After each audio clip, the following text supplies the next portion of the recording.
I wake up in the morning and I want to reach for my phone. But I know that even if I were to crank up the brightness on that phone screen, it's not bright enough to trigger that cortisol spike and for me to be at my most alert and focused throughout the day and to optimize my sleep at night. So what I do is I get out of bed and I go outside. And if it's a bright, clear day and the sun is low in the sky or the sun is, starting to get overhead, what we call low solar angle, then I know I'm getting outside at the right time. If there's cloud cover and I can't see the sun, I also know I'm doing a good thing because it turns out, especially on cloudy days, you want to get outside and get as much light energy or photons in your eyes. But let's say it's a very clear day and I can see where the sun is. I do not need to stare directly into the sun. If it's very low in the sky, I might do that because it's not going to be very painful to my eyes. However, if the sun is a little bit brighter and a little bit higher in the sky, sometimes it can be painful to look at. So the way to get this sunlight viewing early in the day is to look toward the sun. If it's too bright to look at directly, well, then don't do that. You just look toward it, but not directly at it. It's absolutely fine to blink. In fact, I encourage you to blink whenever you feel the impulse to blink. Never look at any light, sunlight or otherwise, that's so bright that it's painful to look at because you can damage your eyes. But for this morning sunlight viewing, it's best to not wear sunglasses. That's right, to not wear sunglasses, at least for this morning sunlight viewing. It is absolutely fine to wear eyeglasses or contact lenses, so-called corrective lenses. In fact, those will serve you well in this practice or this tool because they will focus the light onto your neural retina and onto those melanopsin intrinsically photosensitive ganglion cells. If your eyeglasses or contact lenses have UV protection, that's okay. There's so many different wavelengths of light coming from the sun, and they are bright enough that they will trigger the mechanisms that you want triggered at this early time of day. So try and get outside, ideally within the first 5 minutes of waking, or maybe it's 15 minutes, but certainly within the first hour after waking. I want to share with you 3 critical things about this tool of morning sunlight viewing. First of all, this is not some woo biology thing.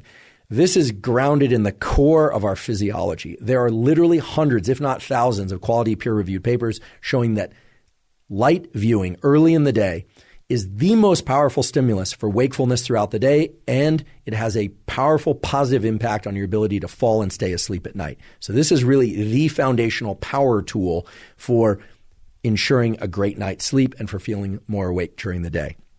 Second of all, if you wake up before the sun is out, you can and probably should flip on artificial lights in your internal home environment or apartment or wherever you happen to live if your goal is to be awake. Right? If you wake up at 4 a.m. and you need to be awake, well, then turn on artificial lights. Once the sun is out, however, once the sun has risen, then you still want to get outside and view sunlight. Some of you will wake up before the sun comes out, and if you're asking whether or not turning on artificial lights can replace sunlight at those hours, unfortunately, the answer is no. Unless you have a very special light, we'll talk about what kind of light, the bright artificial lights in your home environment are not, I repeat, are not going to be sufficiently bright to turn on the cortisol mechanism and the other wake-up mechanisms that you need early in the day. The diabolical twist, however, is that those lights in your home or apartment or even on your phone are bright enough to disrupt your sleep if you look at them too late at night or in the middle of the night. So there's this asymmetry in our retinal, our eye biology, and in our brain's biology, whereby early in the day, right around waking, you need a lot of light, a lot of photons, a lot of light energy. And artificial lights generally just won't accomplish what you need them to accomplish. But at night, even a little bit of artificial light can really mess up your so-called circadian, your 24-hour clocks, and all these mechanisms that we're talking about. So if you wake up before the sun is out and it's still dark, please turn on as many bright artificial lights as you possibly can or need, but then get outside once the sun is out. On cloudy days, you especially need to get outside. I repeat, on cloudy days, overcast days, you especially need to get outside and get sunlight. You just need to get more of it. Now, how much light and how much light viewing do you need? This is going to vary depending on person and place, literally where you live on Earth, whether or not there's a lot of tree cover, whether or not you're somebody who has sensitive eyes or less sensitive eyes. It's really impossible for me to give an absolute prescriptive, but we can give some general guidelines. In general, on a clear day, meaning no cloud cover or minimal cloud cover. You want to get this sunlight exposure to your eyes for about 5 minutes or so. Could be 3 minutes one day, could be 7 minutes the next day, about 5 minutes. On a day where there's cloud cover, so the sun is just peeking through the clouds or it's more dense cloud cover, you want to get about 10 minutes of sunlight exposure to your eyes early in the day.